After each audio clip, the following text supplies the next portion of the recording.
আমার মূর্তিকে আপনি ভেঙে ফেলতেছেন, আমার সম্প্রদায়কে নিয়ে আপনি নোংরা কথা বলতেছেন, আপনি আমাকে নিয়ে বলতেছেন যে আমি বেহেশতে যাব না। আর আপনি কে? আমার স্বর্গে যাওয়া বেহেশতে যা আপনি কে? আপনার ধর্ম নিয়ে আপনি লালন করেন। এত কিছুর পরে যখন সনাতনীরা ওদেরকে বয়কট করছেন এবং বাংলার সাধারণ সার্বভৌমত্ব মুক্তিযুদ্ধের লোকরা যখন ওনাকে বয়কট করছে, তখন উনি বুঝতে পারছেন যে আমাকে নাটক না করে, অভিনয় না করে চলা যাবে না। এই নাটকের একটা তরফা হচ্ছে এই ফুল দেওয়াটা।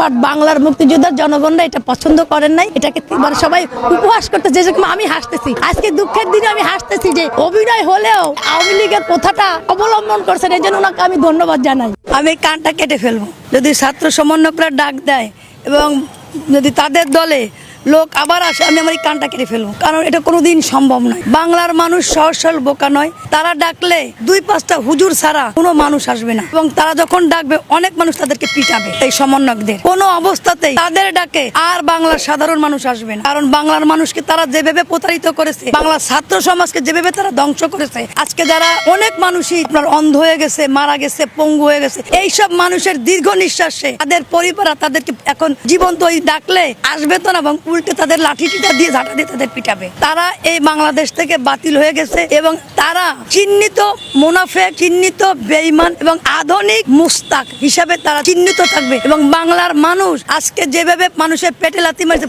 তারেক রহমান সংসদে নিয়ন্ত্রণ করতে পারছে না, দেশ কিভাবে নিয়ন্ত্রণ করবে? বাংলাদেশের মানুষ কিন্তু এখন অতিষ্ঠ। এই যে কিশোর গ্যাং, এই যে মব সৃষ্টি, ঈদের সময় আরো বেশি তারা কিন্তু করছে। প্রত্যেকটা জায়গায় এখনো মব সৃষ্টি হচ্ছে। আপনি চিন্তা করেন, আমার একটি হিন্দু ভাই পিরোজপুর বাড়ি, তার গলাটা পাওয়া যাচ্ছে না, তার শুধু ধরটা পাওয়া গেছে। এই সরকারকে আমি আরেকটা কথা বলতে চাই, তারা যদি ইউনূস কিংবা জামাত ইসলামের দলে দলিয়ান হয়ে যদি দেশ পরিচালনা করে, একটা সময় কিন্তু তাদের কিন্তু মানুষ তাদের সাথে থাকবে না। এখন যেরকম রাজাকারদের বা এই সমন্বয়কদের মানুষ ঘৃণা করছে প্রকাশ্যে, প্রোটোকলটা ইউজ না করে, বাংলার মানুষ, সাধারণ মানুষ কিন্তু তাদেরকে ওই জায়গায় ফিনিশ করে দিবে আমার বিশ্বাস। এইটা যেন না হয় সেটাই কিন্তু আশা করছি।